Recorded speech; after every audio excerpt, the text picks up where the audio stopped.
and welcome back to another episode of The Book Stop. I'm your host Jen, and I'm very excited to talk about today's episode. But before we begin, there will be spoilers as we talk about major events that unfold within the story. In addition, each episode will have a list of trigger warnings in the description. Be sure to follow the podcast on Instagram at The Book Stop Podcast, and show your support on Patreon for early access to episodes and other additional content. And welcome back to another episode of the Book Stop Podcast. And today we are gathered in District 12 with one boy and one girl to be reaped on the day of reaping. I'm going to go ahead and put my hand in the bowl and pluck out our female tributes. Ladies first. I hope it's not me. Ashley! No, please! I'm only 12. No, you're not. Alright, now we must select our male tribute.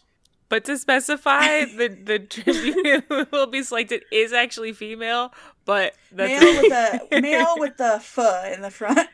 So dip my hand in and whoosh, Kim. Oh my god, it's me! I really wanted this because I hate my life. And welcome, everybody. So excited to have not one, but two people. I will say right out the gate that this is probably one of the most anticipated and most asked for podcasts that I've had anybody request. Multiple people reached out to me and was like, please tell me you have the Sunrise on the Reaping available. Please, I really want to do the podcast. And I'm like, I already have two people on the podcast for that one. I cannot increase it. Yeah. So you guys were just lucky enough to hop on the bandwagon. Literally minutes after you guys claimed the spot, multiple people reached out. Feel honored. Well, they can suck it because we're here and they're not. True. Is that rude? I don't know these people. I wish them the best. I hope that they're having a good life.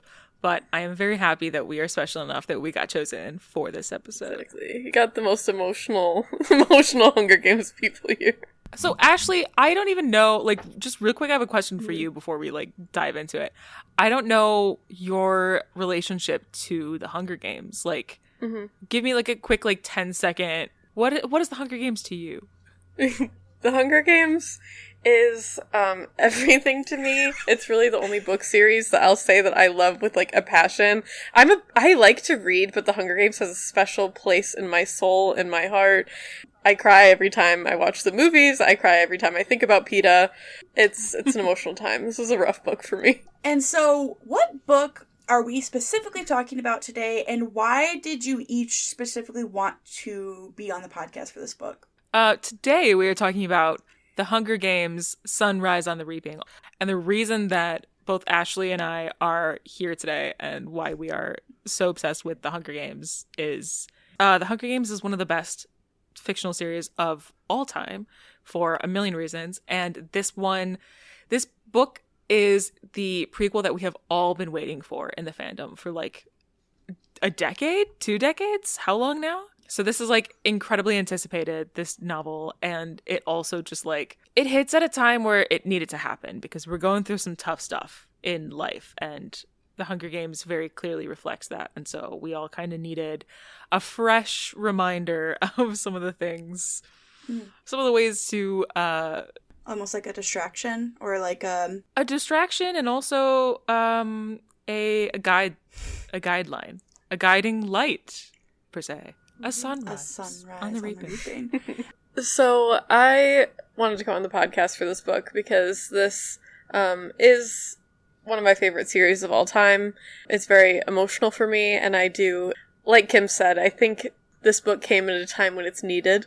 And I think Suzanne has said that she writes when she feels like it's needed. And this book is so good. So I'm very glad we're here. Heck yeah. All right, so we are going to play a quick little game here. So you guys are going to summarize this book in 30 seconds or less. And then you may begin whenever you are ready. Haymitch Abernathy. a soft young boy from District 12 who sells alcohol on the down low. Because everyone's got to make a living in a district that you can't make a living and that you're barely living. He has a girlfriend. Life is beautiful. And he seems to have it all fucking figured out.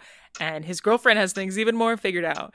Happy birthday, Haymitch. It's his motherfucking birthday. And he goes to the town square because his birthday also happens to be the day that they kidnap children to kill them in a special way. And what happens next? Does that work? Sure. Okay. Ashley, go. Okay, then 30 seconds for me. I got a lot to cover. Okay, so he goes to the Hunger Games because basically his girlfriend tried to do a little protest and then he tried to save his girlfriend, so then he got into the Hunger Games and he was like, what the hell? It wasn't supposed to be me. But he went to the Hunger Games anyway. So then he gets to the Hunger Games and then his bestie dies before they even get to the Hunger Games. Luella.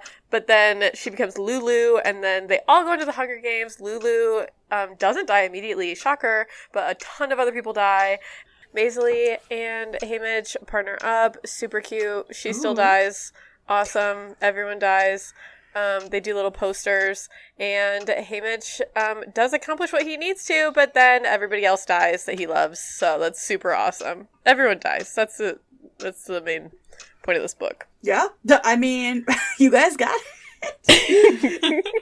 I'm going to summarize it for anybody who hasn't heard of the story. If you're familiar with the Hunger Games series, it's been out for quite a long time, but we are going to spoil pretty much everything that happens in the main series. We're going to talk about Ballad of Songbirds and the Snakes, and we're going to be talking about, of course, Sunrise on the Reaping. So if you don't want any of that spoiled, please, go away, come back. Me and Ashley did Catching Fire a few years ago, and then me and Kim did a podcast on the Songbirds and Snakes. Definitely check out those two, and then come back to this one if you want some more thoughts on how we feel about, President Snow, PETA, all that stuff. But yeah, I'm going to summarize it really quick. As the day dawns on the 50th annual Hunger Games, fear grips the districts of Panem. This year, in honor of the Quarter Quell, twice as many tributes will be taken from their homes. Back in District 12, Haymitch Abernathy is trying not to think too hard about his chances. All he cares about is making it through the day and being with the girl he loves. When Haymitch's name is called, he can feel all of his dreams breaking. He is torn from his family and his love. Shuttled to the capital with the 3 other District 12 tributes, a young friend who is nearly a sister to him, a compulsive odds-maker, and the most stuck-up girl in town. As the games begin, Haymitch understands he's been set up to fail. But there's something in him that wants to fight, and have that fight far beyond Deadly Arena. We're gonna hop right into it. So, Kim, do you have any favorite quotes from this book? Oh, I do, Jen. The quote that I came with is Lenore Dove at one point is speaking about the poem that she's named after. And she says, and I quote, "That bird is who I want to be when I grow up. Someone who says whatever they think is right, no matter what."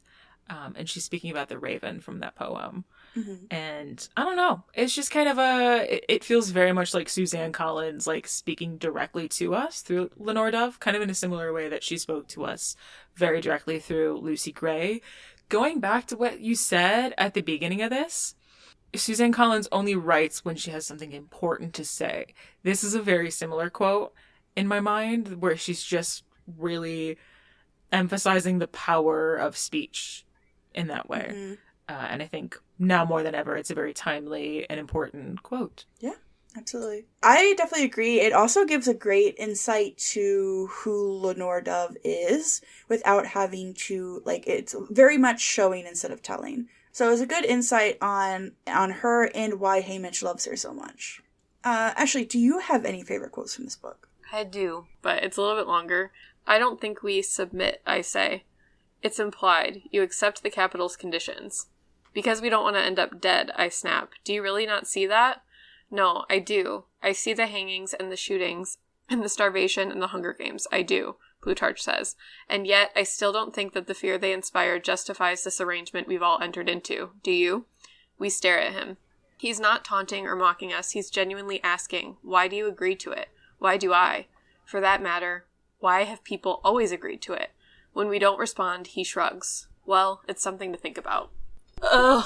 When I read that, I don't even have words. I was like, it actually caused a stir up of anger within myself, because I was like, why do we accept the things that we accept? And why are we accepting what's happening in our world right now? Like, why am I accepting it? Because, like, I'm angry a lot of the time with how things are going as well, but I feel like I also just sit and accept it a lot of the time. And I feel like that's kind of what people do. It's like how civilization kind of works. We kind of just go with the flow and see what happens. It's something to think about. I really liked that quote. That's a huge one. And I feel like it's crazy how, like, I'm so tempted to, like, respond to the Plutarch quote with, like, backlash. Like, be like, oh, you don't know, you don't understand. Because he obviously is a character in a great position of privilege. So him saying that feels really snarky and shitty, but at the same time, he's not really wrong, you know? Mm-hmm. So it's hard. I actually wanted to talk about it. It was one of the things I had a question for you guys about. Because, again, Plutarch says, you know, why don't you attack the peacekeepers? And I just wanted to know, like, your thoughts on just your own personal interpretation of the story of, like, why do they not, especially in the training arena, when all of the tributes were standing there with, they outnumbered them 2-1. Why did they not fight back? You know, like, what did it say? It said it in one of the books, like, there were, like, 1,700, like, tributes before Katniss, I think. Or it's like, there's so many tributes before Katniss. So if we think about back to the very first Hunger Games, where we saw in other books, like Lucy Gray, like, it was just an open field where kids just murder each other and there's no cool aspects and visual effects. Yeah, and, like, so I think, like, for so many years, it's just that fear. You're basically put into submission because you know that they will take every single thing that you have. So it's like Haymitch, he was afraid of every single person in his life dying. He was afraid of Lenore dying. And of course, all of his fears came true. Mm-hmm. But he waited until the very end because he had no clue that that's what the punishment that would happen based on what he did. But I think that's really, they put that fear in you that they will kill everyone you love in the most torturous way possible and keep you alive. Mm-hmm. Yes, dude, I totally agree. It's this mixture of fear and hopelessness, which go very hand in hand. Another thing that we are all too tragically experiencing today is that there is just a large media-infused wave of fear and hopelessness within kind of all of us right now with things that are going on. And it makes it that much harder for anybody to take action because you just kind of sit there and it weighs on you so heavily and you feel so incredibly like nothing I can do is going to make a difference. Like, oh, this is just shitty and I'm just helpless. I'm a little nobody. And it's like that feeling, that mixture of fear and hopelessness is exactly why we let this shit happen. And people in power know that that fear is there. I mean, even the police, for example, when you get pulled over, it's like, I think everyone's afraid of getting pulled over. You know, it's like certain levels of power, but in the book specifically, the levels of power are so extreme and high that you're afraid of losing everything. Yeah, the fear tactics are everywhere. Yeah, and they use the propaganda to hide a lot of that, to make it seem like, oh, we're here to have a great time. They're grateful for the things that they do because the Capitals have helped them, quotation marks, have helped them so much because they took everything from them and they made themselves the source of power. So that way when they do come crawling, it seems like it's in good faith that they're giving them this stuff. Like, we're giving you this grain, we're giving you this bread. But really, it's like we're holding it against you for something that your ancestors did so long ago, as the Dark Days, as they called it. Mm-hmm. As time has changed and the Hunger Games has gone from the 1st to the 10th to the 50th to the 74th, the tributes have been treated differently because of that and because of the propaganda. And they're trying to glorify it almost. And then, yeah, it changes that fear into, like, I don't know, something a little bit less. Because that fear can also fuel people to go forth and make change. It just depends on that type of person. Even though you're scared, some people use that as fuel. Well, and that's the thing, isn't it? I think we see that in Katniss a lot, is she turns her fear into anger. She's more an outwardly reactive person in that way, and that is one of the ways that she's so effective in what she does and the people that she helps. And that's something that we need to work on and focus on more nowadays, because, again, that combination of fear and hopelessness is so debilitating. But if you can take that and turn that into a useful rage and channel it in the right way, that's just, you're passionately taking genuine action, you know? Mm-hmm. So my quote is literally the scene where Maisie is being scooped out by birds. It's quite long as well. I don't want to read the whole thing, but it is also very good. So he's just saying, you know, I stare into those burning blue eyes, letting her know that she's not dying alone. She's with family. She's with me. In the last moments, she releases her grip enough to lock her pinky around mine. Looking, I think, for a final confirmation of the promise we made for one another. I nod so she knows I understand, and that I will try my best to bring the capital down, although I have never felt so powerless in my life. Then she's gone to wherever people go when they die. She hasn't begged or pleaded. She retained her fury and defiance. Although for me, a person's desperation at the end is not a measurement of their life. I know it mattered to her. Maisie leaves the world the way she wanted, wounded but not bowed. I think about cleaning her up, but this is her final poster, and I won't tidy it up to make it easier for those monsters in the capital to sleep tonight. Actual chills, dude. Ooh! Literally so cold. Ugh. It's freezing. It's so good. Oh, I am like literally getting chills right now. If Katniss is the girl on fire, Haymitch is the ice cold bitch in District 12. Literally.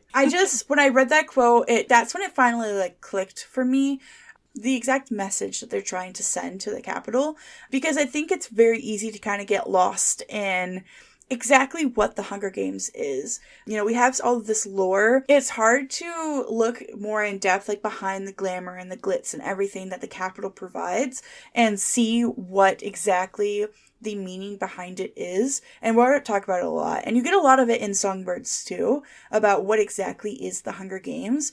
But having Maisie's, like, I guess, out that way, and the way that Haymitch almost reacts to it, it is so empowering and, like, so important. It's obviously very devastating and very sad. Because I think, and maybe my sort of translation of this changes over time, but kind of the gist of how I feel about it now is the Hunger Games are a proxy war kind of thing.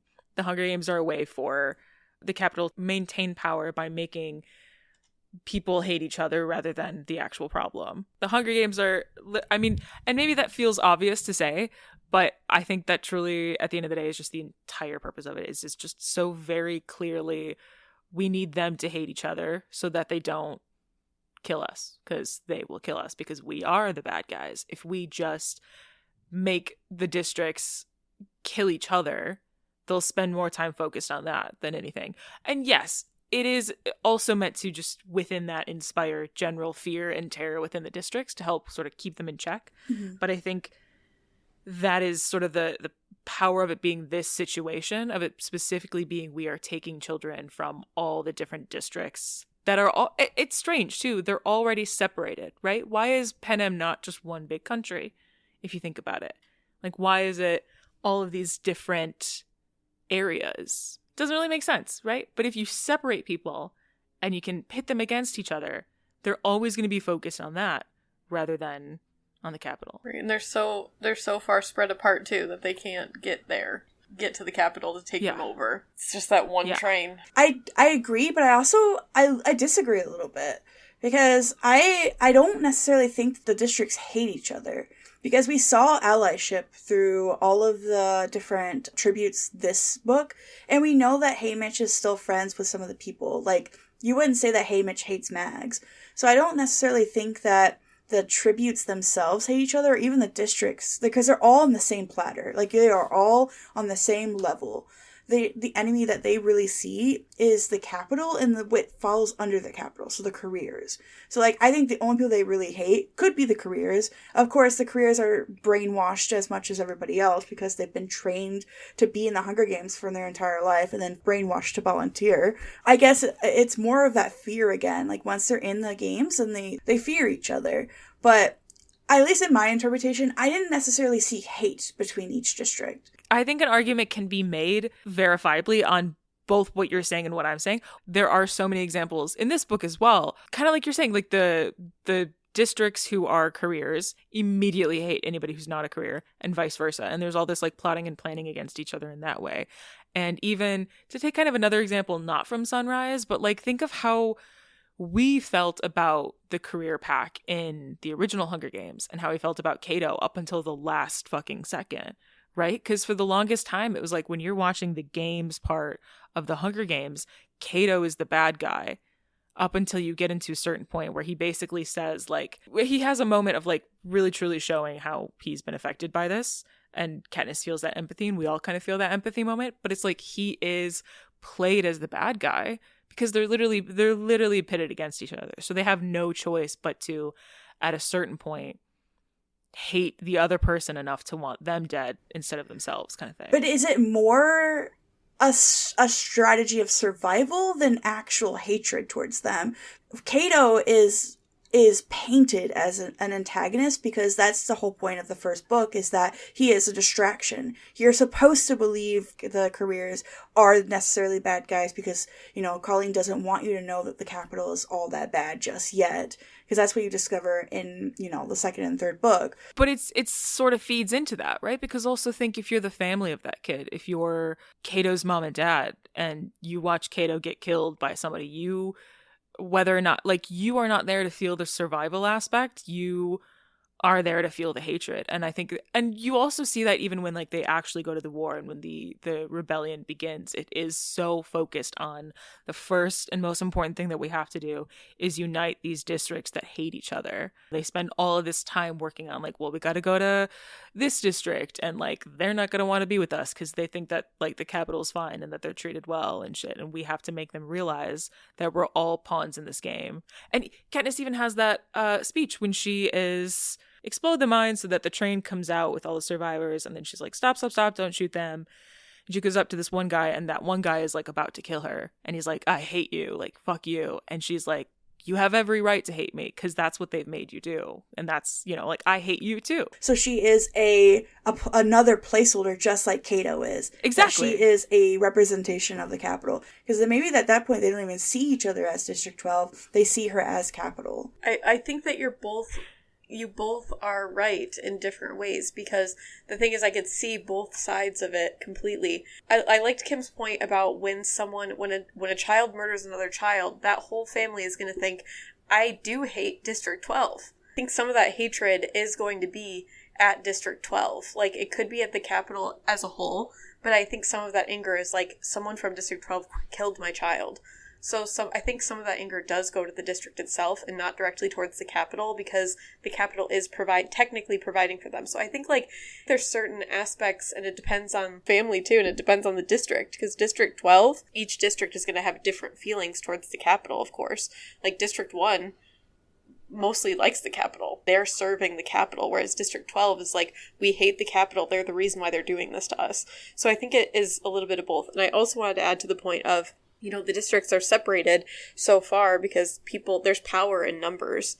So the districts are all separated because they can't all just storm the Capitol at once, which they do later on, but like, it's very hard to do so. It's hard to gather people. It's hard to get that support when they're all separated so much. It is an interesting topic of hatred. The Hunger Games, I hate saying the word effective, but in what the Capitol wants the Hunger Games to achieve, they achieve for 75 years. Would the Hunger Games be as effective if the districts were all one big smush and they just took 24 random kids from all one? The separation is the point, you know, separating them and making them fight each other in that way is part of what fuels this. Like, right. We keep them powerless. We keep them occupied at hating each other with no real reason because we're forcing them to do this. I don't think it would work if they were all together. I don't think it would work if it was the Capitol and then everyone else. And they only take 24. I think that there would be more, like a rebellion would have started sooner. I think the separation is a big part of it. Yeah, I think at that point they probably would have separated themselves. They would have said, okay, you guys are, the weakest link, so you're going to go in your own category, and hopefully you guys will get picked more often. Like, I feel like at that point, it would have been like a self-division. Like, they would have done it just themselves. You guys are the strongest, so you go there, and you're the richest, so you go there, you're the poorest. Natural thing in any kind of societal structure that you're going to divide things up based on similarity. Like calls to like. So let's hop into our likes. Look at that segue. So, Kim, what are some things that you liked about this book? If this book were 100 things, I liked 100 of them. So it's kind of hard for me to narrow it down. But I will pick a few highlights for me. I fucking love the way that Haymitch got quote unquote reaped. It adds so much more depth to the story and to his character. And it also, it fits perfectly into the world. And it is something that's a little bit fresh because we've been seeing our protagonists be reaped for the Hunger Games, time after time. It's been like, their name is called, they go. Katniss was a special thing for her reason.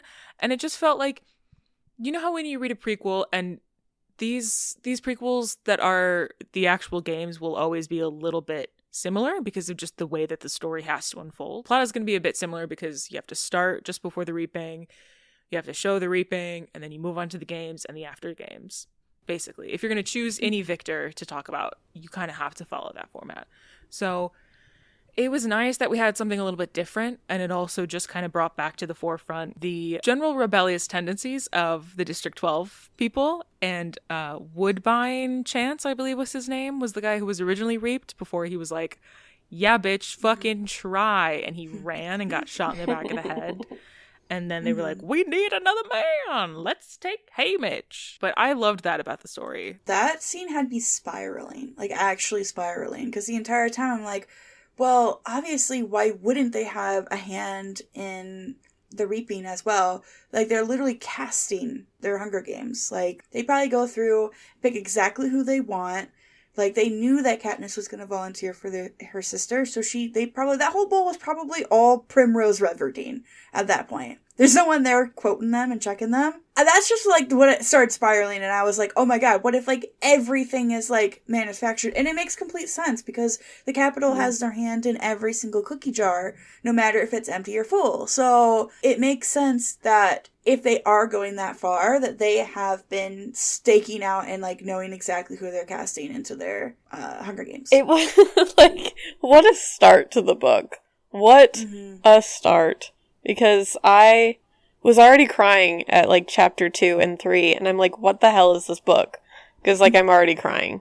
It's such an interesting concept that they know exactly what's going to happen, and that they're plotting that. It'd be crazy. It's never explicitly said, or really heavily handed, any of these books, that the reapings are rigged. However, it's become kind of a big conspiracy theory a little bit. And I kind of prescribed to it for a little while too, because specifically when it comes to Prim, I thought sort of the logic there made a lot of sense, that they were like, oh, well, they would choose Prim. They don't necessarily know that Katniss would volunteer, but they chose Prim because they were like, oh, this is the kid that we want to kill, and she has no chance, kind of thing. However, I kind of have backtracked in recent years from prescribing to that theory that the reapings are rigged, because I feel like, does it make a difference? I think it's almost that we think that the Capitol is more powerful to think that they would rig the reapings in that way, but I think, what if they're just fucking not? Like, what about, like, Beetee? Like, Beetee and his kids were both in the Hunger Games to torture him. But then... yeah, that one is for sure. Thinking about, like, Katniss, just everything that I've been reading about it, and, like, the storyline of how the families and the generations, and how Katniss is, like, still, like, somewhat tied to the Covey, and Snow's hating the Covey so much, finding ways to still torture the people that have influenced him, because he has so much hatred in his heart for the Covey and District 12 in general. So, and, like, the Everdeens are really well known in District 12. So I think, like, when Prim was picked, it was like everyone was shocked. Everyone cared for the Everdeens, and people probably knew Katniss very well. And likely the Capitol knew that Katniss well, too, because they just know everything. But anyways, yeah, just all the little conspiracy theories. Yeah. This is what I love about the conversation, is because I think we default to this place, and I defaulted to the same place, too, and I've doubled back, and I'm, like, thinking about it differently. Because I think we think of the Capitol as this all-powerful entity, but isn't the point that they're not, that they're actually incredibly fragile, but that they put on this mask of like invincibility in that way. I mean, even Snow himself in, I think it's Catching Fire, when he's talking to Katniss and she's like, it must be pretty fragile if it can be brought down by a handful of berries. She says it in that voice. And then Snow responds, yeah, bitch, but not the way you think. Ah, ha, ha. And then But in this book, it also seems like luck. If they didn't have the game makers, I wouldn't be as, like, pointed to it. The scene that gets me is, like, the very first scene of Hunger Games when, so Seneca is, like, Caesar is talking to him. He's like, what is your... Oh, he said, what is your personal signature? And then they cut to a child screaming. Yeah, that is just too particular, the way that they do it that way. And it just goes straight to Prim screaming. And I'm just like... Did he? I don't know. I am not like a firm believer, but I do think that they do have a hand in some of the casting in some aspect because all they care about is putting on a show. So there is no reason to think that they wouldn't, and at some point or another, have one of the game makers choose a specific person to give a show. And the truth could be somewhere in the middle too. You know, it could be that they are choosing particular people, but that some people are just tragically luck of the draw. Like PETA could be just like, oh well, we didn't know we just drew a random boy's name. Yeah. We didn't know that he was in love with Katniss and that this would cause a whole thing. Yeah, because they probably wouldn't pick every single time because they would eventually like probably get figured out. Yeah, that makes sense. Any other likes you want to talk about? Oh God, I'm thinking back on the whole story and it's just tragic. And how do you say that you liked something that was like absolutely tragic and heart-wrenching? But that scene where Haymitch is in Plutarch's study, his room with all the books, and Plutarch's like, I love books. Scene. Yeah, the milk scene. Plutarch's like, I love books. Have you ever read a book, Haymitch? And Haymitch is like, I'm broke. President Snow comes in and he's like, I'm a little sick. Help me, boy. And Haymitch has to go get him milk. And then Haymitch has this split-second thought where he's like, I'm going to drink all the fucking milk and say that you're out of milk, bitch. And he drinks all the fucking milk and he's like, you're out of milk. Yeah. I just love that. I was like, you slimy little boy.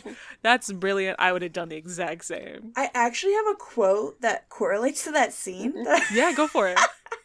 So in the games, he gets a parachute with milk in it. And there's actually a really interesting section where he is thinking about this gift that he's gotten with the milk. And it shows his, like, cognitive or, like, impulsive thinking, where he's like, well, I want to drink it.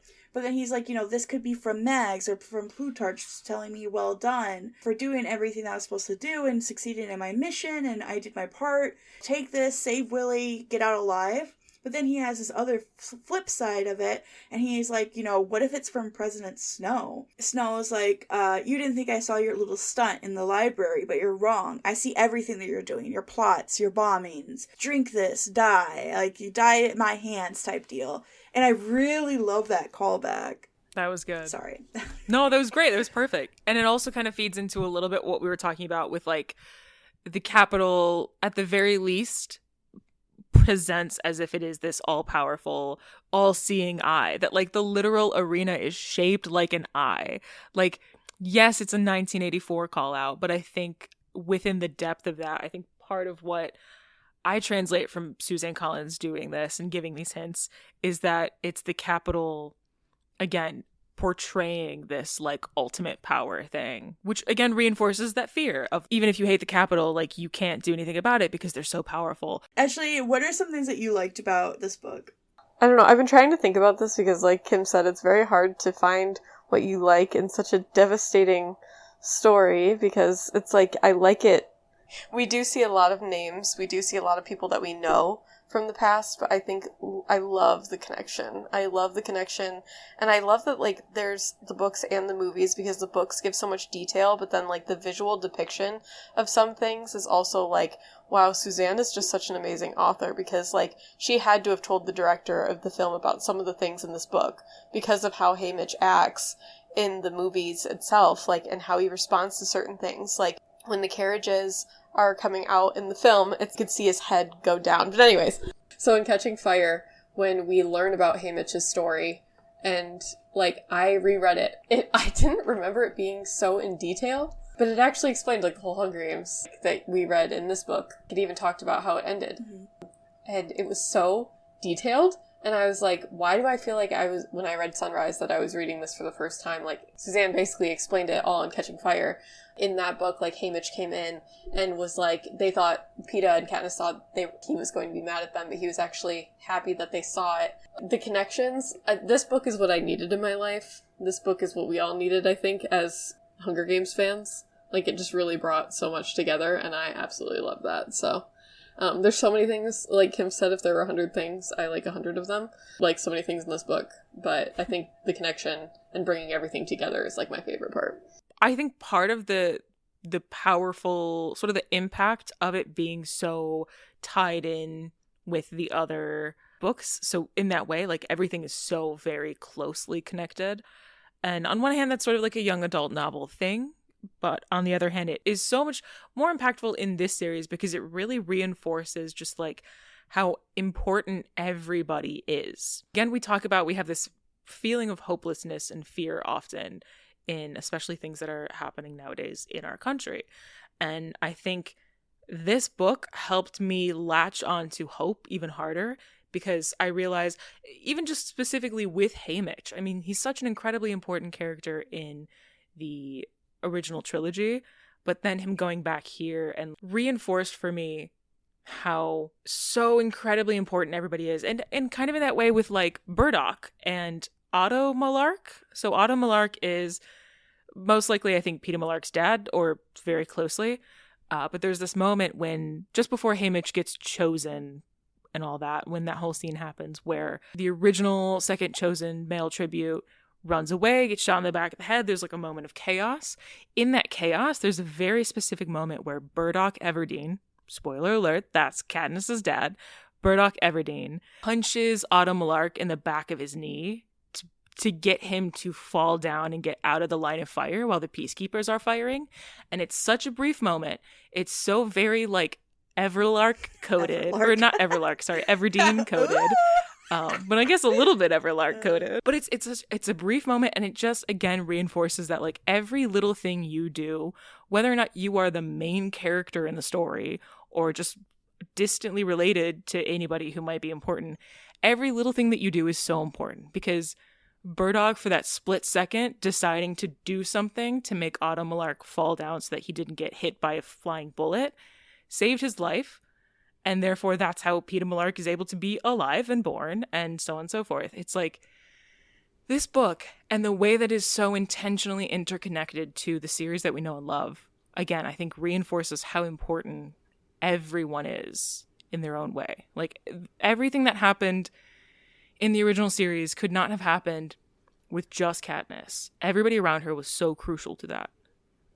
It would have been so easy for there to be plot holes in this book. But honestly, I feel like it's pretty sound. Like, if you go to the other books, like, it's very spot on. There's not a lot of holes in the story. So, shout out to you, Suzanne. I love you. The only likes I really had was that I really liked the similarities and differences between Katniss and Haymitch. And the little callback to the sweetheart name that he gives Katniss. I really like that. And there's a lot of, like, little things that I like. Like, I liked the pacing and stuff like that. But that was definitely, like, the number one thing that stood out to me. So what are some things that you dislike about this book? Disgusting of you to even ask such a question about the greatest book ever written. But if I had to choose, if I had to come up with something... Okay, Drusilla can fucking choke on it. Yeah. What a bitch. What an obnoxious, privileged... Mm-hmm. What were the mean words they said about Marjorie Taylor Greene? Those are the words that I want to say about Drusilla. Is that too pointed? I don't care. Awful, awful woman. Horrible. And not in an empowering #nasty woman kind of way. Like a genuinely nasty woman. But yeah, Drusilla sucked. Yeah. Ironically, though, that guy who was their stylist, who, like, disappointing father figure type thing, who, like, wears live reptiles, like, yeah, snakes on his ears. Yeah, as, like, horrible as that is, and I hate him for the animal abuse, I do think his character was fucking fascinating and, like, so horrifically realistic. But I guess I would say I also disliked him. I disliked that they didn't have any Cinna. They had Effie. Love that. Think that was great and important. There is a whole world of young Cinna that needs to be explored, and I've talked about this before, but we could have and should have easily had Cinna be involved in this story in some shape or form, because he also is one of the most important aspects of the eventual uprising. Mm-hmm. No, absolutely. Next book about Cinna. Ashley, what are some things that you disliked about this book? I actually also cannot think of something specifically that I dislike about this book. It is very good, but I would have to say I am going insane in my personal life right now in the world, and I think that this book stirred up a lot of emotion in me. So I think it was more of my feeling reading this book. I don't love that, but it's like a good feeling, but a bad feeling at the same time. Like, I wish I wasn't thinking that I feel like we're all gonna die in our real personal lives as well. So I feel like it was making the reality of our situation feel even shittier in a different way, if that makes sense. No, you make perfect sense. This felt too timely in that way, in good and bad ways. It's not a secret, guys. The United States is pretty damn quickly running face first into authoritarianism. And spoiler alert, that's what the Hunger Games is all about. Panem. Huh? I said Panem Did is you listening. say FNAF? FNAF? FNAF is listening. I was like, what does Five Nights at Freddy's have to do with this? Some things that I disliked, you guys aren't gonna like. Oh no. Okay. Unpopular opinion coming up. Sorry. I really do like the Hunger Games, but I'm not, like, obsessed with the Hunger Games. Like, it's not... I do really enjoy the story, I really enjoy the characters, but I wouldn't necessarily say that Suzanne Collins is one of my favorite authors. I can enjoy it for what it is. Where's that boo sound effects on the Discord audio board? Suzanne, don't listen. Excuse me, I let you share your opinions. You're let so me right. share mine. Suzanne, get on the podcast and then I'll change my mind. There's a little too many cameos. I get it. It's the same world. I would have really liked to see some, like, other victors that we haven't met, some other characters. But seeing, like, Mags and Wyrus and Beaties and Effie, and, like, it was so much. It felt like I was watching an SNL skit, and then the different celebrities were coming on as cameos. That thing where, like, they come on stage and there's, like, a 5-second, you have to wait to say anything because everybody's applauding. Yeah, applaud. That's literally what it felt I love when like. that happens in media and you don't know who the person is and you're like, Yeah, I'm like, let me Google this really quick. Of course, it was cool to see everybody. Most excited for Mags, but it was just a little bit too much. Too many people. I really wanted some more world building. I think we kind of got a lot we already know. And we got a little bit, but I just wanted more, like, physical world building. I think that's something that the world of the Hunger Games lacks in some areas. So I would have really liked to see a little bit more of that. The biggest thing that I did not like about this story, the biggest thing that literally knocked down an entire point system for me on the rating scale, was the Nevermore story, specifically at the end. You mean the entire last chapter being completely plagiarized by Edgar Allan Poe? That was driving me insane. Because I hate poetry. That also doesn't help. I do not like poetry. I literally would skip those parts because I was like, yes, is there an alternative meaning? Sure. Will I find it? No. Because I can't read poetry. I hated the story of the Nevermore. I have a question for you guys. What does Haymitch's story add to the overall story? And from everyone, like, anyone she could tell the story from, why did she choose Haymitch? I guess we're starting to see the beginning of the rebellion, where there's a lot of more people involved. The way that his story does align so closely to Katniss's, where they did do similar things, but the outcome was completely different. Whereas, like, Haymitch did succeed in what he wanted to do, but his entire family died. Everybody that he loved died. The capital basically put him into a lifetime full of torture. Whereas Katniss, like, there were people that died, like Rue died, and people in the games, like, she still got to have Peeta. Her sister lived for some time. Rest in peace, Prim. And, like, her mom lived for some time. Being able to see the role of a mentor is also a big thing. Seeing what the mentors went through to get to where they are, and how torturous that is, too, because Haymitch had to go through that. Like, what, like, is it 37 times before Katniss? Like, he had to watch the sunrise over the reaping, like, 37 more times or 47 more times before. Do you not know math? I can't do math. So it would be like 24. 50 Maybe like plus, 24. 24, yeah. 24. So 50 to 74. Come Hey, on, guys. that's You easy can math just over ask there. ChatGPT. Hey, guys. I am not a math specialist. She does love ChatGPT. No, I'm scared of ChatGPT. Ashley, we'll talk about that later. So, 24 sunrises over the reaping. But anyways, yeah, so that's pretty sad and torturous that he had to go through that. I think it's crazy that he went through 24 reapings and he had 48 people that he had to mentor. Same amount of tributes that he had in his game. Woof. Woof, bro. Woof. Bark, bark. Am I right? Sorry, I know that was really quick math, Ashley. Yeah, like, you're I did it for so you, don't worry. smart. Thank you so much for being in my life. Yeah, I thought this was the book stop, not the math stop. Hey. Exactly what I'm saying, Kim. To answer the question of really why Haymitch and his games are important to tell in this story, in this world, in this lore, you know, not only is he a crucial character and a crucial part of the eventual official rebellion and uprising against the Capitol, but it shows the importance of every person leading up to that. Katniss couldn't be who she was and do what she did without the help of all these people and without the help of sort of the generations that laid the foundation that she was able to rock in that way. I think, again, you know, the importance of Haymitch as well. He is tied in with the Lucy Gray of it all, sort of just like the constant thorn in President Snow's side, and they take advantage of that. Every turn it's like, oh, he hates us specifically, well, I hate you specifically, bitch, kind of thing. That ultimately is Snow's downfall. If Snow would have not been so disgustingly obsessed with his 18-year-old fling, you know, maybe he would have been able to turn his shit around and also not be just an authoritarian piece of shit. So Lucy Gray is his rosebud. Does anybody get that reference? That's a deep cut from a film you may have never heard of called Assistant You know what? That was a nice try. I think you mean Airbud. So Snow is the clown, and Lucy Gray is Airbud, and then the Woods is the boy. Jen, why do you think Haymitch is important? So, I guess the reason why Haymitch was chosen, there is a lot of similarities with Katniss and Haymitch. A lot of it was also a little bit of fan favorites. I think that Haymitch's story was begged for, was literally begged for. Yes. People wanted Haymitch's story so much.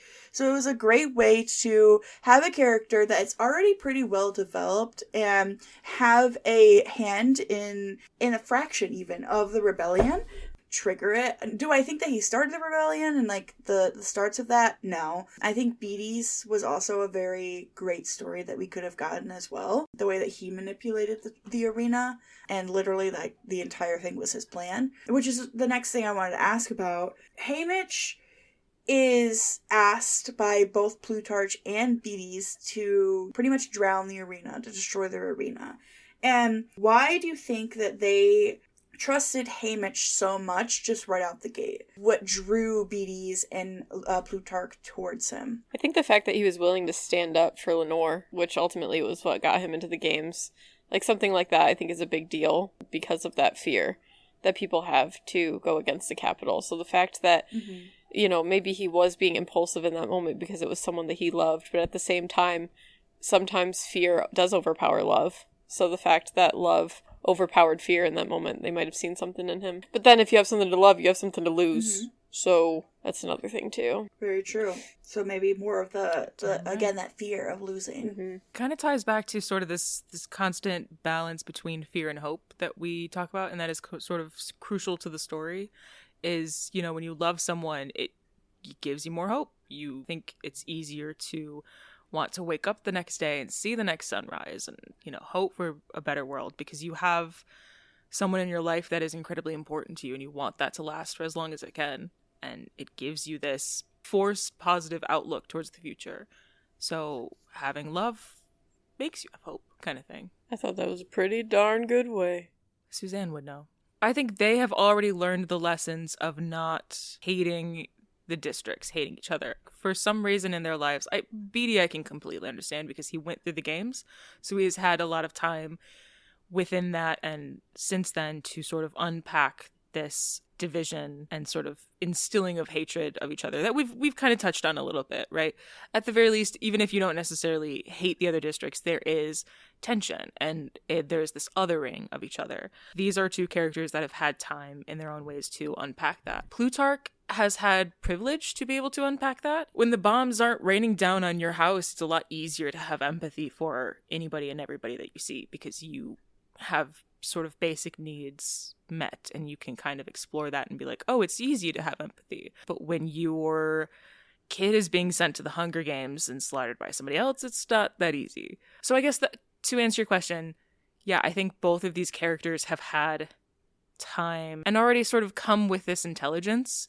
I think that's an aspect of it too, is, I mean, Beatty is known to be a very intelligent man. He can very clearly see that empathy and compassion for one another is the way through, is the better route in life and in just being a human.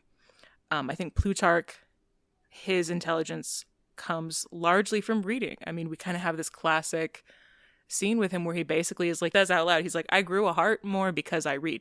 And so you can kind of experience all these other worlds and feel those feelings for other people and realize that we're all more alike than we are different. Absolutely. Who would you say in this book is your favorite character? Truly a difficult question. And that's just a testament to Suzanne Collins and her world having such incredibly well-rounded characters. If you put a gun to my head and said choose one, I would say, why are you holding a weapon to my head, Jen? You're my best friend. We've been friends for years. I don't understand what's going on here. But I would also respond along the lines of, funny enough, Plutarch. I would say him because I love Haymitch and I think he's an incredible character and I think he is a very solid main character. I don't lose my love for him at all. And in some prequels you do. But anyways, Plutarch I think is my favorite character in this because, again, we get to see sort of like the earlier origins of his world and his empathy and his strategy. Mm-hmm. And I think the way that we know Plutarch in the original series, we feel kind of conflicted about him, and rightfully so. I mean, he is still a game maker. He is still part of the problem. He is still not a good guy. He's a little bit like a Severus Snape in that way, where he is on the quote-unquote bad side, but he is sort of undercover and doing what he can to ultimately flip things. And there's also that scene at the very, very end of Mockingjay Part 2, where Haymitch and Katniss and everyone, they're like having dinner at the house and they're watching the news and Plutarch is standing in the background of whatever shot is on the news and they're like, and they say no one ever wins the games, and there's like a close-up of Plutarch and it's like he's the ultimate victor in a way. He's already a fascinating character in that, but in this specifically, again, we get to see the origins of, like, he already comes prepackaged with some compassion and empathy for others and a realization of this destructive system of oppression that is going on, but he also is still figuring his shit out. He has those scenes where he's like trying to get different takes of the emotional reactions of the families of the tributes, and he's a little bit out of fucking touch with it, you know, which again shows that he's not necessarily a good guy. He's not necessarily a bad guy.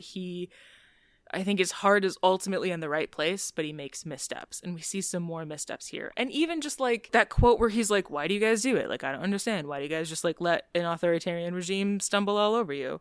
And Haymitch is like, you fucking idiot. You don't even know, but I don't even know. Even that I think is fucking incredible because he's asking the right question. You sit on either side of this system. You either are in the capital or in any of the districts. You really, really, really do have to ask yourself, why the fuck do we put up with it? And that's sort of the first step to being like, if we can start figuring out this part of it, we can start figuring out how to unlearn why we're stuck in this and figure out a new pathway forward.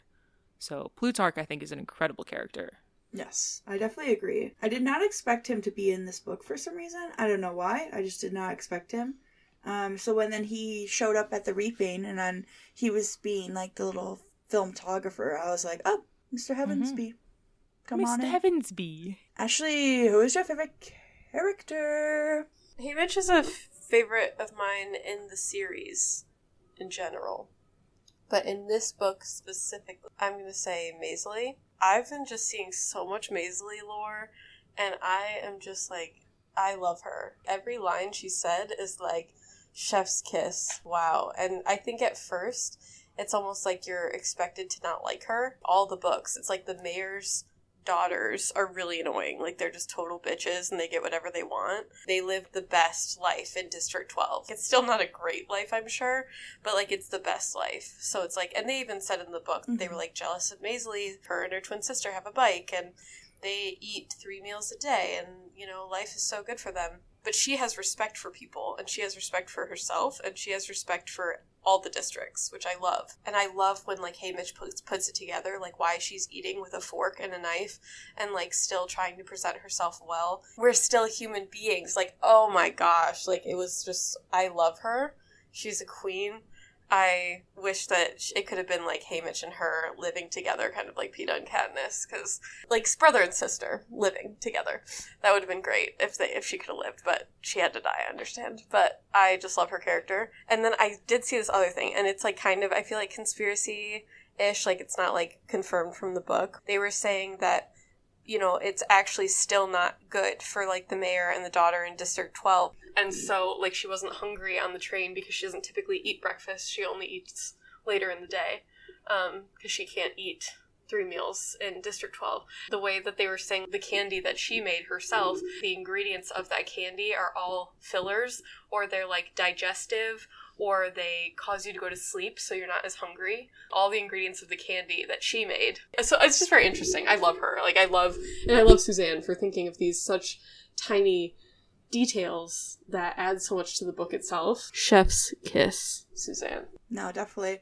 Out of the 4 tributes that we get, obviously we get a lot from Haymitch, but Maisley is definitely the one that gets the most recognition. Like, we get a little bit of Lulu, and Luella, and we really don't get a ton for Wyatt. Like, we get the surface, but we don't really dive super deep into his character because we're not with him as long. Like, he's one of the first people to be killed in the Hunger Games, so we don't get to spend a lot of time with him and learning about him. But Maisley, you know, she's there to almost literally the very end. So you get to spend more time with Maisley, especially before the games too. Maisley is also my favorite character because I think that she just did something that you don't expect from the mayor's daughter too, where she's very, like, snobby, but she isn't afraid to put someone in their place. Like, the way she talks to Drusilla is the funniest thing I've ever seen. I think she's my spirit animal. Maisley is. And, oh god, and when Haymitch comes back home and sees her sister and then calls her Maisley, because he doesn't, you know, he's not realizing everything's been happening so fast. That was sad. That hurt. And when she was with Ampert and he was like, I wish I had a sister, and she was like, I'll be your sister. Sorry. I just really love that scene as well. So, What a gal. What a gal. She stepped out of your expectations, and that's what I liked about her, was that you had an image of her that was given by everybody else, but as you spend time with her, you realize that yes, she is that way because of the front that she gives, but deep down, she's someone so much more. Like, during the training, instead of spending time trying to save herself and learning skills to save herself, she made trinkets for everybody and made necklaces for people and made ways so that way they can take things into the arena with them. Little things like that, again, that add up over time. It's so good, and I love that we got to dive into another character besides just Haymitch. I think she could have been Katniss. She would have. Her and Katniss would have gotten along really well. Kind of like Joanna. Yeah. She's similar to Joanna in a lot of ways. When all 3 of us were first reading this, so we all read it pretty much right when it came out. We all got the book when it came out, and I remember Ashley, you and I were on similar pages at one time, and we have a group chat going, and we were like, no spoilers, we want to save our conversation for this podcast, but I just want to bring to the podcast and let the world know how fucking funny it was that Ashley and I read like the first 2 chapters, and we both responded like, no spoilers, but holy shit, the first 2 chapters. And then Jen, you were like, oh, I haven't picked it up yet, I might read a chapter tonight. And both Ashley and I were like, read the first 2 chapters. Literally those first 2 chapters specifically hit you like a goddamn ton of bricks. Holy shit. it's there's a lot of the callbacks to the people, and I can't imagine starting with this book. Like, you've never read The Hunger Games before, and you just pick up this book, and then you're like, what the hell is happening? So... like, who's this blonde girl with the braids? Why do I care about her? And it's like, it's Katniss's mom. Why did a child already get shot within the first, 5 minutes I picked up this book? I will say that I am very happy that this book was significantly better than Songbirds and Snakes. I know Kim really liked that. Did you like that book, Ashley? I didn't. I just hate snow, but I liked the book itself. Okay. Yeah. I did not like this book. You guys can check out the podcast that me and Kim did last year. But I was very happy that, obviously this one's going to be better because we're with a more likable character and, the plot is a little bit more fast-paced. But I'm just really happy that we didn't have a wash, rinse, and repeat. Yeah. No, I feel that. We have to make one reference to this because we're talking about Haymitch. When, in the movie, PETA was like, you'll be dead by morning. And then Haymitch goes, he's warning us. That was a warning. No, can I say, I love how the fandom is like, how smart was Haymitch to be like, to get that and to understand that really quickly and to tell everybody that he was warning them. And I'm like, I love you guys. I love the fandom because I am you, right? But at the same time, like, it's giving in Lord of the Rings where... like, they're like, we're gonna do a distraction. And then Legolas says, a diversion. And everyone's like, Legolas, you're so obvious. It's giving that, where it's like, we just needed a character to say in more obvious words the obvious words thing that is happening. Haymitch is great and smart, but it's so, yeah, I'm glad you pointed this out. Clearly I get heated. Thank goodness Haymitch was there to catch PETA's warning. He's giving us a warning. No, duh, he just said you'll be dead in 5 minutes. But yeah, I think we got more of the lore to that moment. We really saw how good Haymitch was at picking out those moments. Yeah. Can I also mention Woodbine Chance has the same initials as Warren Buffett. What is his name? Wyatt Callow. Wyatt Callow and Woodbine Chance have the same initials. Interesting. I think not. Conspiracy? That was a message. Who do you want to see be made into a prequel? There was another one to be made. Honestly, we don't need it, but I just want a PETA POV. Yeah! Give me a PETA POV. I'll eat it up. I will eat that up. Anyways. Actually, it is such a shame that my understanding is that you're in a relationship because... Why? Because I love you. Marry me right now. Whoa. Oh my gosh. Wow. What a moment. I'm stealing you. Just for her sentence to beautifully descend into this like I've talked about this a ton, and it's also for like very selfish reasons, but I want a Cinna prequel for so many reasons. He's incredible. I want to know his story. We are overdue for a prequel about a capital citizen who is not a dictator. So I think that would be incredible to see kind of where he comes from. And he also very clearly chose to work with Katniss, so I think it shows. He's also one of these characters that's kind of been waiting for the right moment to like really, really shoot his shot and kind of show his stuff, not just as a fashion designer, but like as an important part of the rebellion. So, and I want young Cinna to be played by Brandon Santana. And is it because he's a friend of mine? Yes. But is it also because he's literally the perfect casting for a young Cinna and looks much like a younger Lenny Kravitz? Yes. Brandon Santana for young Cinna. The world needs to know. No, I definitely agree. I would love a Cinna. I think it'd be nice to have somebody that is a little bit pulled away from the Hunger Games, where they're not, actively in it or caused it or anything like that. I think also an Annie, her whole plot line will be kind of cool to see. Like, I don't really think we need the Finnick story, even though learning the secrets would be good. If we did a Finnick one, I would want post-Hunger Games. And see how his life adapted after Hunger Games and learn all the secrets that he learns. If we were to do another one, I want to see a character we don't know anything about. So like, she has complete and total freedom to do whatever she wants. Maybe somebody from like the 26 Hunger Games. Like just somebody completely random that you can really dive in and just like create whatever you want would be kind of cool too. So who would you say is your favorite relationship in this book, Kim? What an excellent question, Jen. My favorite relationship in the book Sunrise on the Reaping by Suzanne Collins would be... Oh, this is painful. Beatty and his son. And that hit like a ton of bricks too, because you're reading and you hear this cute little kid Ampert who's like a little too happy for being reaped in the Hunger Games. And he's like, and my dad's over there. And Haymitch is like, yeah, whatever. And then he's like, I don't know, maybe his dad is in the Capitol? Why would they do that? And then turns out it's Beatty, who, at least in this book, we already have the context that he was a previous winner of the games.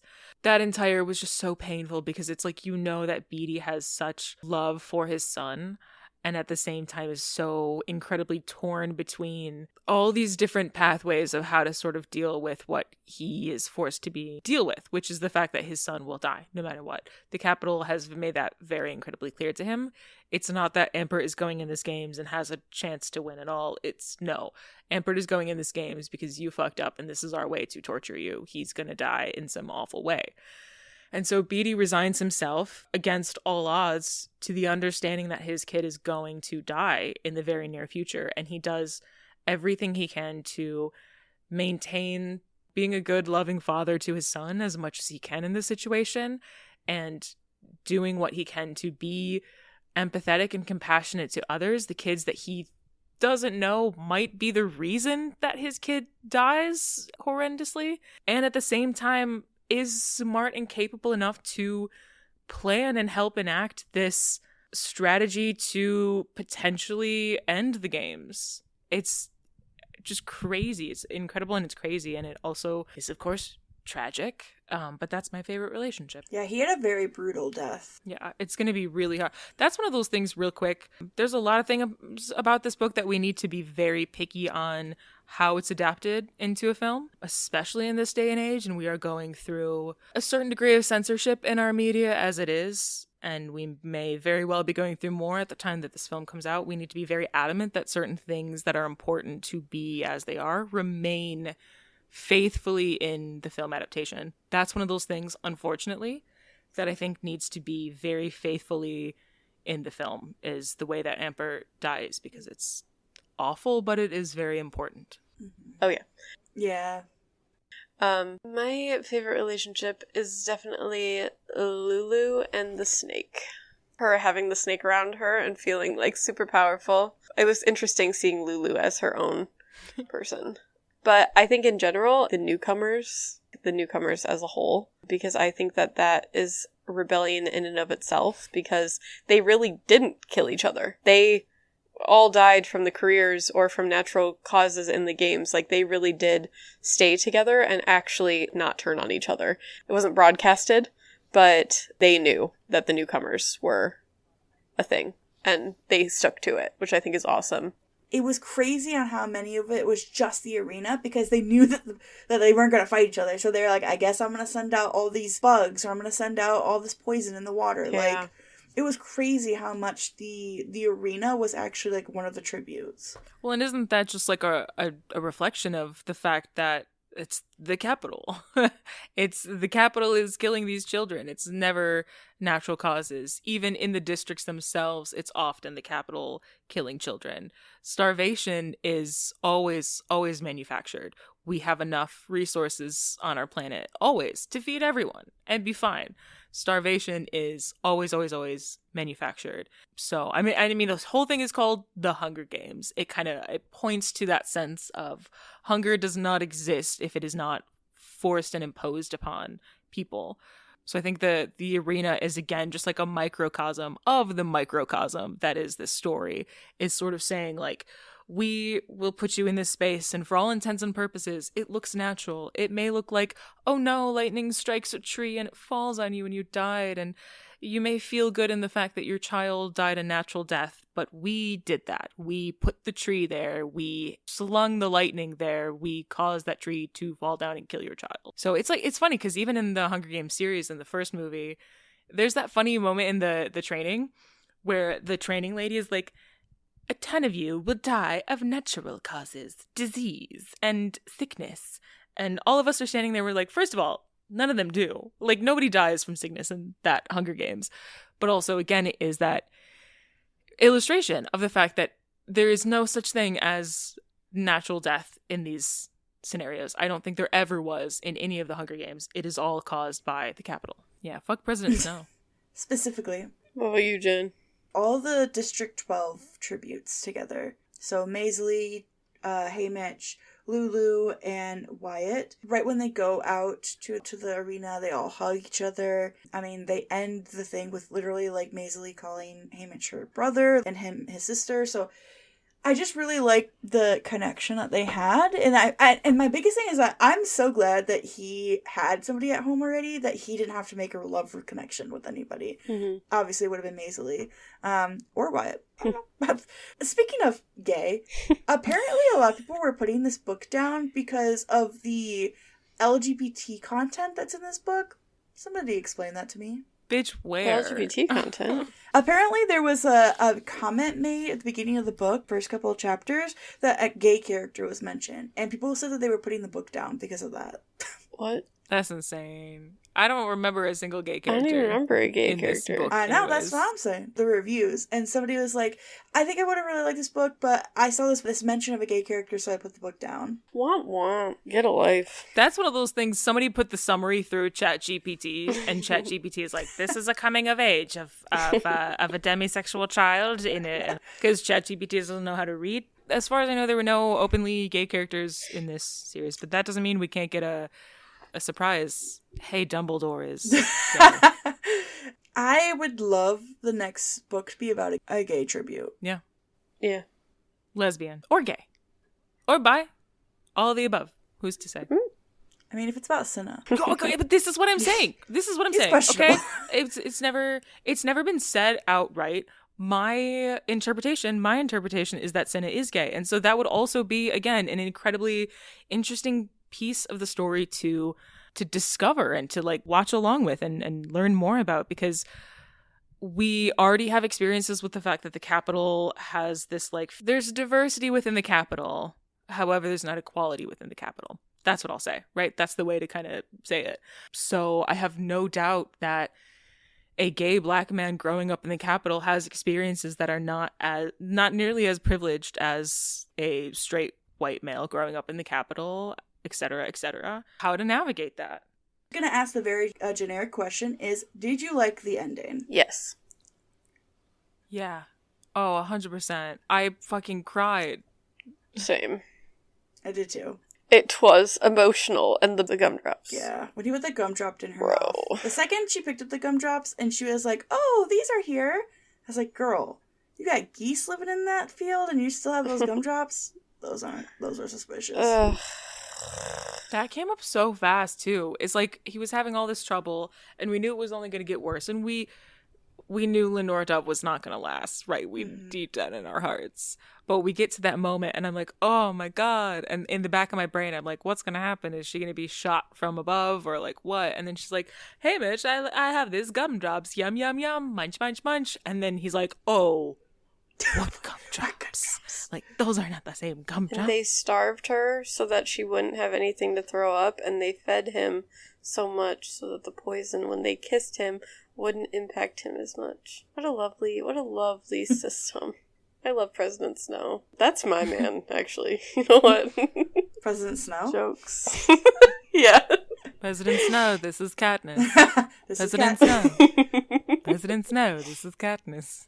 Besides just Lenore Dove, Haymitch winning the games by the way that he did and him coming home, do you think that they played really well with the rest of the story? Do you think the ending was like too fast? Like, what are your generic thoughts about the I just want to say about the ending, I do love that he mentioned that he eventually told Katniss and Peeta the full story of his games, because clearly the big twist of this book was, oh, plot twist, there's a true rebellion plan in effect that doesn't work, but there's all these things that happen that you don't learn about in Catching Fire, and that Haymitch never talks about, and rightfully so. It's understandable. It adds so much depth to his character because you realize, like, he has always been exactly who Katniss is, minus like one or two moments of luck. But yeah, I love how the ending finally went like, hey, you've read this whole book and you know that There's important things that happen in the story that he didn't necessarily say in the main story. Finally, Haymitch gets to a point of being able to open up about like some of these deepest, darkest held secrets. Yeah, I do like the little cameo that they gave too at the end.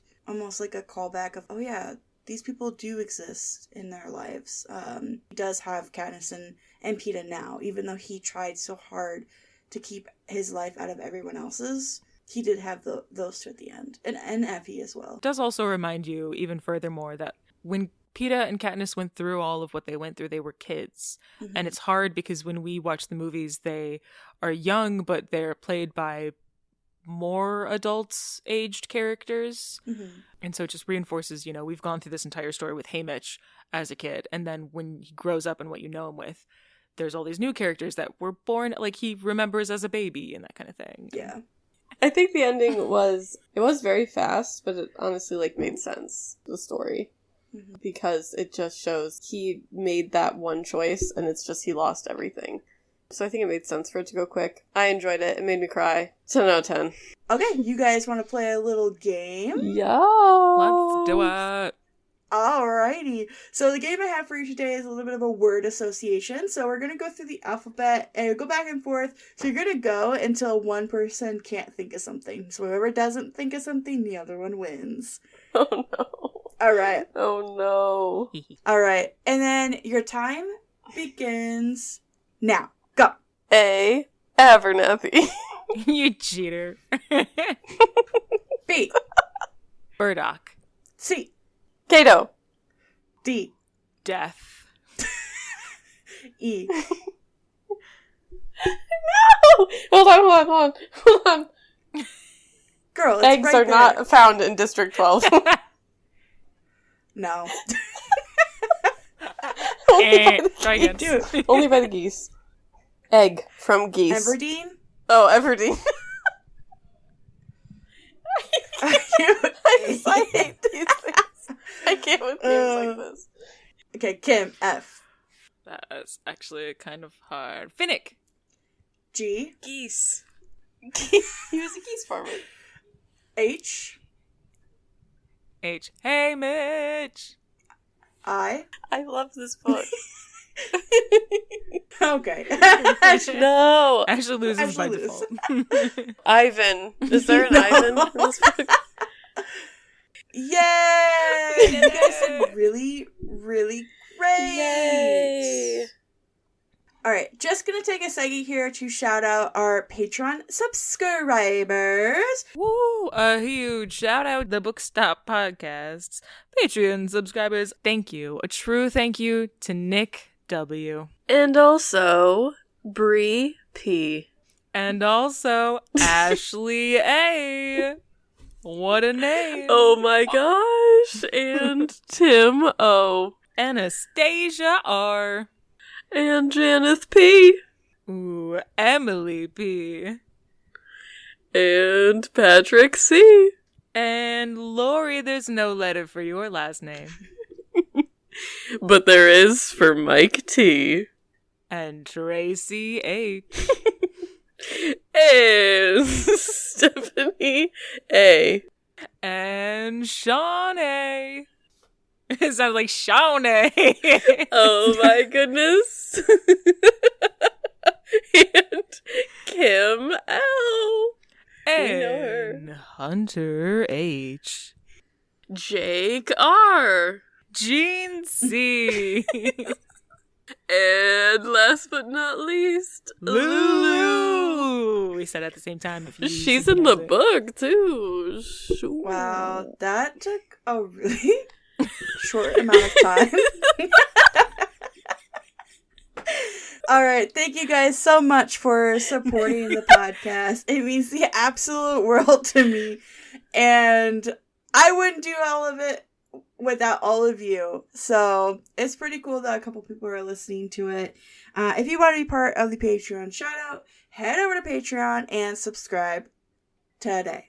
So what are some things that you would have done differently, would have changed if you were personally writing this book? This is just your own opinions. For example, the only thing I really said was that I just wish there was a little bit more connections between the characters. Peeta and Katniss had a really good connection within their story plot, but I feel like the four, even though they were my favorite, I feel like I would have just liked a little bit more.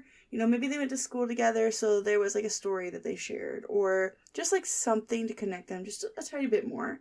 I think that would have helped with the connection. Obviously, like Lulu and Haymitch had their own little story and little connection, but I would have liked a little bit more if they were, you know, a small town, you know, the small District 12 in the seams type deal. Just would have liked just a little bit more connection there. Maybe not as many cameos. Maybe pull out like one or two people. I agree. I would not have complained if this book was longer. So if there was more backstory for characters, more connections, I would have been all in. I think Suzanne could write a book about snails, and I'll read it. Just, yeah, I would have liked more. Probably would have just added more to the end. Because it was a little fast, so I would have loved more. Mm-hmm. Maybe about his family, like getting there, the house, like resolution there, or history with Peeta and Katniss, which I know that we see it down the line, but there are still some things that I feel like she could have added in, things that we didn't see. 100%. I agree. I think I agree, especially with the remark you made about more of Haymitch with his family, because it hurt when that happened, but there was something about, I do wish we got to know them even a bit more. Yeah. Kind of thing. Mm-hmm. Actually, one last thing, the other thing I wanted to bring up earlier, I just love Effie and Haymitch together. That says so much more about them later on in the books, where like you can see that Effie cares about Haymitch so much, and now we see why. Effie is a real one, does care for him, and knows how much he lost. So like they pick on each other a lot, but at the same time you can see their love. They care so much for each other. And I love that. So I loved that she was in this book. I loved that started that, and like how she was brought into it. Yeah, I did not expect Effie to be in it. Mm-hmm. Well, unfortunately, it is time for us to go. No. But before we do one last thing. We do the rating scale. However, we do it a little bit different here on the Book Stop. We make up our own thing. So I would give The Sunrise on the Reaping by Suzanne Collins 3 geese nibbling on gumdrops in an open field out of 5. Oh, I thought you were about to say out of 10, and I was about to jump through this camera. You sicko. Okay. No, 3 out of 5 is an average. It would have been 4 out of 5 if she didn't put all that freaking... I told you, it knocked it down an entire score, a Nevermore poem. I'm sorry, I genuinely hated it. That's true. I do think that was beating the squished remains of a beaten dead horse. Yeah. That was a lot. But other than that, yeah, I really liked the book. Definitely better than Songbirds and Snakes. I expected this one to be more because it's from a character that I really enjoy. I really like him. And we're back in the Hunger Games again. What about you, Kim? What would you rate this book? Well, if I remember correctly, there is a rating scale for the tributes through 1 through 12. And I will rate it through 1 through 12. I would give it an 11. An 11 out of 12 I would give this book, because I freaking love this book.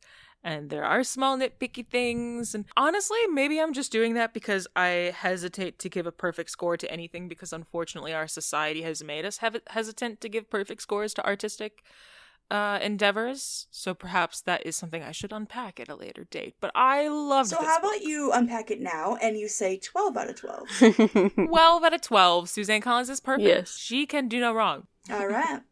Ashley, what do you give this book's rating? Well, now you're putting me into a state of conflict, because I also have a hard time giving a perfect rating, because I was going to say 9.5 glasses of chugged President Snow's milk out of 10. Ooh, gay. So I liked wording it that way. It was his milk. He so owned you might as well make it a 10. All right, 10 glasses of chugged President Snow milk. It probably shouldn't be worded that way. Does it come from him? No. That's unknown. That's secret to the Capitol. Straight from the teats of President Snow. That's a Capitol secret. Maybe Finnick can tell you. Finnick is like, it's just actually macadamia milk. I rated it that way because I loved this book, and it brought out a lot of emotion, a lot of different emotions. She tied everything so well together. I personally love the cameos because I just eat that stuff up, and I can't wait for the film. Heck yeah. Which we're going to have to do on Kim's podcast Woo! whenever that comes out. Is it coming out this year? November 20th, 2026. All right. Well, thank you guys so much for coming on to the Book Stop and not only recording this episode so soon, but reading the book, because the book came out March. So thank you for getting the book done so quick. I'm sure it wasn't very hard to get it done because it was definitely a page turner. So thank you guys so much for coming on. Thank you. Thank you for listening, and thank you for having us, Jen. Thank you for having us. What a lovely podcast you have. What a lovely time we've had this evening, haven't we? Well, hopefully, if Suzanne does another one, we'll do another episode together. Or maybe we'll do Mockingjay, finish out the series. It's the only one I haven't done on the podcast. Woo! So, but I also really did not like that book. Okay, so thank you guys so much for coming down to the podcast, and we'll see you next time. See you next time. Bye. Bye. Bye-bye. Thank you for turning the pages with us today. If you've enjoyed this episode, show your support by leaving a review, sharing the episode, and following the podcast on Instagram at The Book Stop Podcast. Join us on Patreon for early access to episodes and other additional content. Thank you for listening, and I'm looking forward to the next one. Hope you are too.